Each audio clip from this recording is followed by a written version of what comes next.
Hallelujah. मसीह में अति प्रिय भाई बहनें, उद्धारकर्ता प्रभु यीशु मसीह के मधुर नाम से नमस्कार। आज के वचन है, कुछ मनुष्य के पाप प्रकट हो जाते हैं और न्याय के लिए पहले से पहुंच जाते हैं, पर कुछ के पीछे से आते हैं। पहले प्रकट होने वाले पापों के बारे में तो हमने देखा है, परंतु पीछे से प्रकट होने वाले पाप वे कौन सा पाप है जो न्याय सिंहासन के सामने खड़ा होने के बाद पीछे से आते हैं। यह पाप व्यभिचार नहीं, चोरी नहीं, धोखेबाजी, घूसखोरी या लुचपन नहीं। इसलिए जो कोई भलाई करना जानता है और नहीं करता, उसके लिए यह पाप है। इस पाप के लिए यहाँ इस पृथ्वी पर बदला नहीं दिया जाता है, पर यह न्याय सिंहासन तक पहुँचता है और पीछे से आता है। कृपा पढ़े मत्ती 25:31 से। जब मनुष्य का पुत्र अपनी महिमा में आएगा और सब स्वर्गदूत उसके साथ आएंगे, तो जब अपनी महिमा के सिंहासन पर विराजमान होगा, तब वो बाएं और वालों से कहेगा, हे शापित लोगों, मेरे सामने से उस अनंत आग में चले जाओ जो शैतान और उसके दूतों के लिए तैयार की गई है। क्योंकि मैं भूखा था और तुमने मुझे खाने को नहीं दिया, मैं प्यासा था और तुमने मुझे पानी नहीं पिलाया, मैं परदेशी था और तुमने मुझे अपने घर में नहीं ठहराया, मैं नंगा था और तुमने मुझे कपड़े नहीं पहनाए, मैं बीमार और बंदीगृह में था और तुमने मेरी सुधि ना ली। तब वे उत्तर देंगे, हे प्रभु, हमने तुझे कब भूखा या प्यासा या परदेशी या नंगा या बीमार या बंदीगृह में देखा और तेरी सेवा टहल ना की। तब वो उन्हें उत्तर देगा, मैं तुम से सच कहता हूँ कि तुमने जो इन छोटे से छोटे में से किसी एक के साथ नहीं किया, वो मेरे साथ भी नहीं किया। और ये अनंत दंड भोगेंगे, परंतु धार्मी अनंत जीवन में प्रवेश करेंगे। यहाँ इनकी गलती क्या है? क्या उन्होंने व्यभिचार किया था, चोरी की थी? नहीं। जो काम उन्हें करना चाहिए था उसे उन्होंने नहीं किया, यह उनकी गलती थी। इसलिए न्याय सिंहासन के पीछे से इनका पाप लगा रहा है। हे धनवानों, सुन तो लो, तुम अपने आने वाले क्लेशों पर चिल्ला कर रोओगे। तुम्हारा धन बिगड़ गया और तुम्हारे वस्त्रों को कीड़े खा गए। तुम्हारे सोने चांदी में काई लग गई है और वो काई तुम पर गवाही देगी और आग की नई तुम्हारा मांस खा जाएगी। तुमने अंतिम युग में धन बटोरा है। इनकी क्या गलती है? यही कि उन्होंने अंतिम युग में धन बटोरा है। शायद आप सोच रहे होंगे कि भैया यह भी गलती है क्या? न्याय सिंहासन तक यह भी पीछा करेगा क्या? हाँ मेरे भाई बहन, क्योंकि बड़े दुख की बात यह है कि कई बार हम यह समझ नहीं पाते हैं कि परमेश्वर ने हमें धन क्यों दिया है।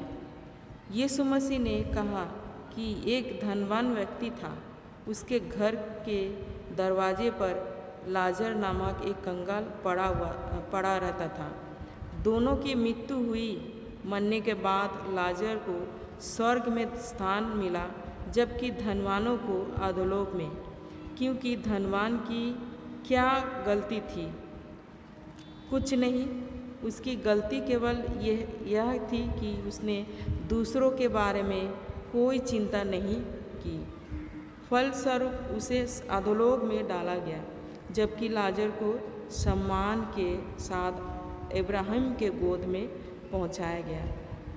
अगर आज आपके हाथ में दिए गए धन का आप सही इस्तेमाल नहीं करेंगे तो उस दिन आप भी न्याय के सिंहासन के सामने रोते हुए खड़े रहेंगे। हम सबको अपने पापों के लिए नहीं बल्कि जिस काम को हमें करना चाहिए था पर हमने नहीं किया उसका लेखा देने के लिए परमेश्वर के सामने खड़ा होना पड़ेगा। प्यारे भाई बहन, मेरा यीशु जल्दी आ रहा है, इसलिए ज़रा अपने आप से पूछे कि क्या मैं उसके नए सिंहासन के सामने खड़ा होने के लिए तैयार हूँ या मेरे पीछे कुछ लगा हुआ है। ज़रा एक मिनट अपने मसीह जीवन को जांच कर देखें कि आप इसे किस प्रकार बिता रहे हैं। हालेलुया। विश्वासी मसीह भाई बहन, क्या आप मसीह के नए सिंहासन के आगे खड़ा होने के लिए तैयार है? याद रखें, हम सबको परमेश्वर के नए आसन के सामने एक दिन खड़ा होना ही पड़ेगा। मसीह भाई बहन, मैं आपके सामने एक सवाल रखकर अंत करना चाहता हूँ। क्या आप खाली हाथ प्रभु के निकट जाएंगे या आपके पास जो भी खूबियाँ धन दौलत है उन्हें दूसरों पर खर्च करके उन्हें भी स्वर्ग राज्य की संतान बनाकर प्रभु के पास ले जाएंगे?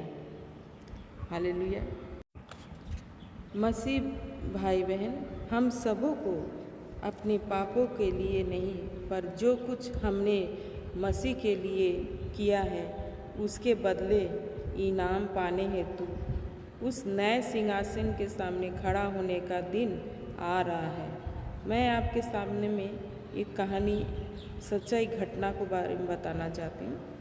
कोरिया के बाल योगी चौ को, जिसका नाम अब डेविड योगी चौ है, मसीह में लाने के लिए परमेश्वर ने जॉन नामक असेंबली ऑफ गॉड चर्च के एक नौजवान पास्टर को इस्तेमाल किया। उनके पिता अफ्रीका में मिशनरी के रूप में जंगली लोगों के बीच सेवा कर रहे थे। उनके पिता के जीवन को देखकर ही वो मिशनरी बनकर कोरिया में गया, जहाँ पॉल योगी चौ को उसने प्रभु में लाया।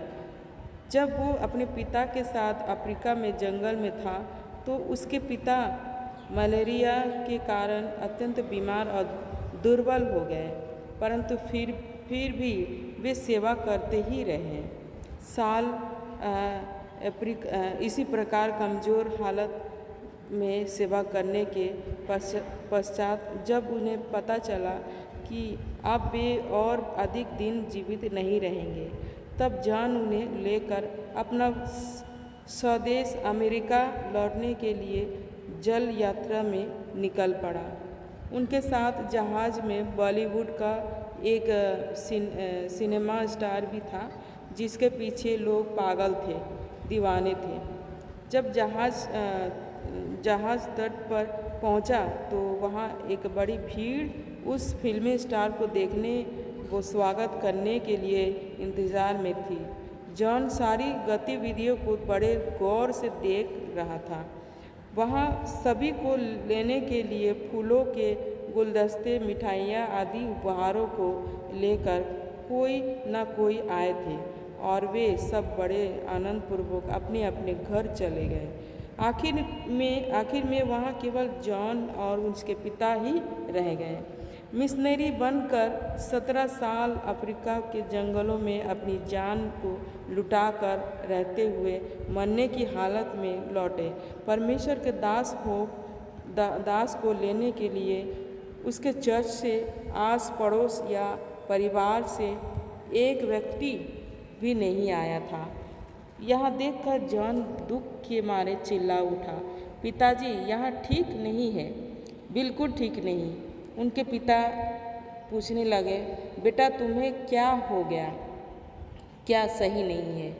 जॉन रोते हुए कहा, पिताजी, आप 17 साल त्यागपूर्ण सेवा करके अपने जीवन को गवाते हुए अपना घर वापस लौटे, लेकिन आपका स्वागत करने के लिए एक व्यक्ति भी नहीं आया। यह बिल्कुल सही बात नहीं है। लेकिन मिशनरी पिता ने बड़े शांत सुर से कहा, बेटा जॉन, हम घर नहीं पहुँचे हैं बेटा। वे लोग तो अपने घर पहुँच गए, पर हम अभी तक अपने घर नहीं पहुँचे हैं।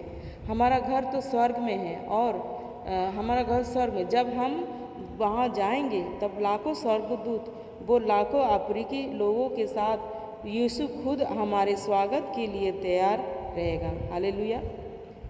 तो मसीह भाई बहन, मैं आपसे पूछना चाहता हूँ, क्या स्वर्ग राज्य जाने के समय आपका स्वागत करने के लिए वहाँ आपके गांव, मोहल्ले, राज्य या देश के कोई होगा? अगर आत्माओं को जीतने के लिए आप नहीं जा सकते हैं तो आपका धन जा सकता है क्या? यदि आपके पास धन नहीं है तो आपकी प्रार्थना जा सकती है, और अगर आपके कुछ भी संभव नहीं होगा तो उस दिन न्याय सिंहासन के सामने खड़े होकर आपको अवश्य रोना पड़ेगा। पर अफसोस, मौका और वक्त आपके लिए फिर कभी लौट कर नहीं आएगा। सभी को जय मसीह की।